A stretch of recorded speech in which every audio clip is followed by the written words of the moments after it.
Bueno, vamos a hablar ahora sobre los cambios de estado. Los cambios de estado se producen en la materia en general por algún cambio en la temperatura. También puede ocurrir por cambios de presión. Vamos a analizar por qué al cambiar la temperatura va a cambiar entonces el estado de la materia. Como vimos antes, el calor es energía cinética que se le da a las partículas de una sustancia. Por lo tanto, si por ejemplo tengo acá un poco de hielo, fíjense que hay un mechero y atrás tengo un termómetro que me va a ir indicando a qué temperatura va a estar esta muestra de hielo. Si enciendo el mechero y le empiezo a dar calor al hielo, las partículas del hielo que estaban unas al lado de la otra y solamente vibraban, al recibir el calor, lo que va a suceder es que van a empezar a vibrar más. ¿Por qué? Porque recuerden que al darle calor entonces les estoy dando energía cinética a esas partículas. Al empezar a vibrar más, van a empezar a cada vez estar un poquito más separadas y poder empezar a moverse unas sobre otras, con lo cual van a cambiar de estado, porque el estado en donde las partículas se movían unas sobre otras justamente es el estado líquido. Una vez que pasen a estado líquido, entonces, si yo les sigo dando calor, las partículas cada vez van a tener mayor energía cinética y cada vez se van a mover con mayor velocidad, lo cual va a generar rebotes entre ellas y van a generar que se separen. A medida de que se van separando, van pasando a estado gaseoso.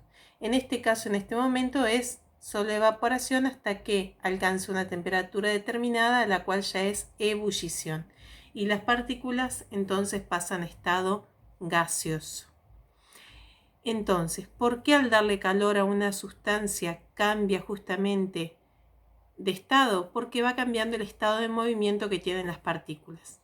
En este momento ya llegó a estado gaseoso. Quiero que analicemos un poquito lo que sucede con la temperatura durante estos cambios de estado. Fíjense, si volvemos a comenzar, volvemos a tener los hielos, la temperatura, no sé si se alcanza a ver, está por debajo de los 0 grados. O sea, menos 3, menos 4 grados, pero el hielo todavía está a una temperatura entonces baja. Cuando uno le empieza a dar calor, la temperatura empieza a subir de a poco. Si se percatan acá, empieza a subir. Y las partículas entonces empiezan a moverse más. Pero fíjense que mientras se está derritiendo el hielo, la temperatura se mantiene fija en 0 grados. O sea que durante el cambio de estado, la temperatura es constante. Hasta que se derriten todos los hielos, la temperatura permanece en 0. Ahora que se derritieron todos los hielos, la temperatura empieza a subir. Y va a subir hasta llegar a los 100 grados, que es la temperatura en la cual el agua entra en ebullición. Cuando llega a los 100 grados, la temperatura otra vez va a quedar fija, porque durante el cambio de estado, la temperatura entonces se va a mantener inalterable, hasta que todas las partículas alcancen el estado gaseoso. Cuando todas las partículas de esta masa de agua lleguen a estado gaseoso, ahí recién vamos a ver un cambio nuevamente en el termómetro, en el cual sí va a seguir aumentando la temperatura, como vemos en este momento. Durante los cambios de estados, la temperatura permanece entonces inalterable. Eso hace que, por ejemplo, cuando nosotros hervimos un pedazo de carne, el resultado sea distinto que cuando lo cocinamos en una plancha. Porque al hervir cualquier alimento, la temperatura de cocción va a ser todo el tiempo 100 grados. Es por eso que si hago un bife a la plancha sale con esa costrita así que muy rica, que la produce una reacción que se llama de Maillard a altas temperaturas. Esa reacción no se da cuando lo hiervo, justamente porque la temperatura sigue siendo 100 grados. El agua llega hasta esa temperatura. Ahora, no todas las sustancias hierven a la misma temperatura. Por ejemplo, el aceite hierve a mayor temperatura. Por eso si me quemo con aceite hirviendo me duele mucho más que si me quemo con agua hirviendo.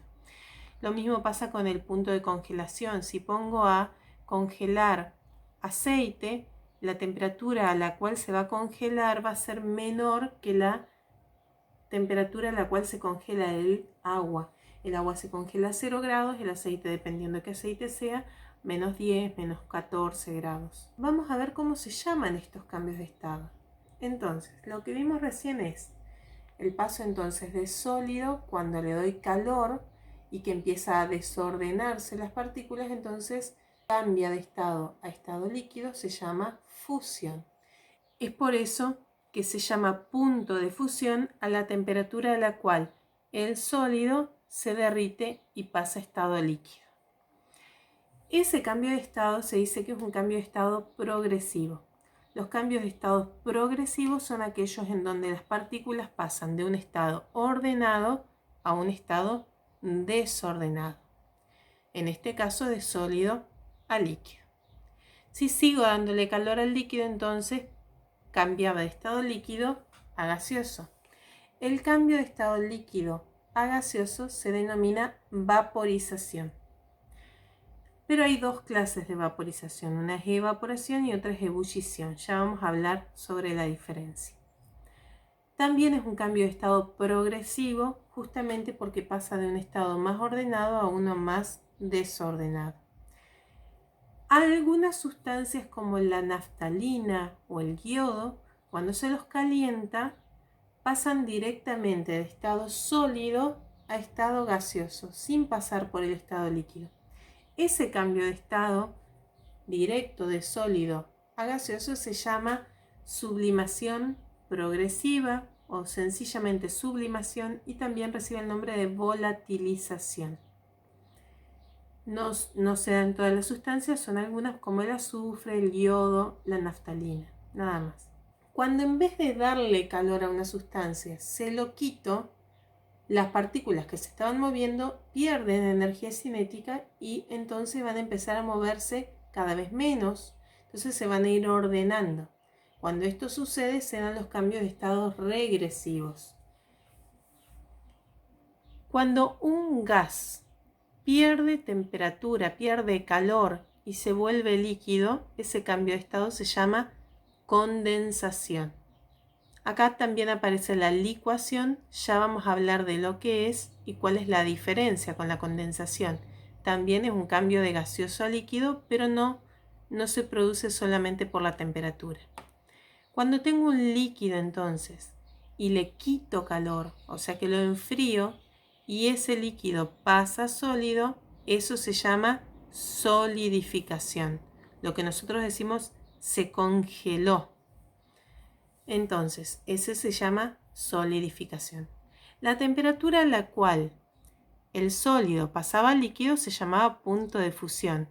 El punto de fusión es la temperatura también a la cual el líquido entonces va a pasar a estado sólido.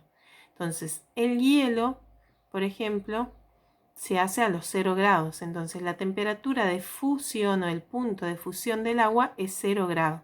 Ese punto de fusión vale tanto en la fusión como en la solidificación. Lo mismo pasa con lo que es el punto de ebullición, que es la temperatura a la cual el líquido pasa gaseoso o entra en hervor, en ebullición. Esa temperatura también es válida para la condensación.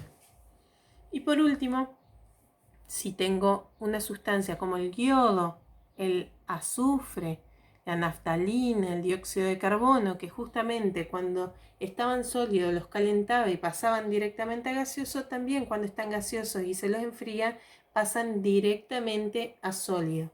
Ese cambio de estado se llama sublimación regresiva o sublimación inversa o resublimación.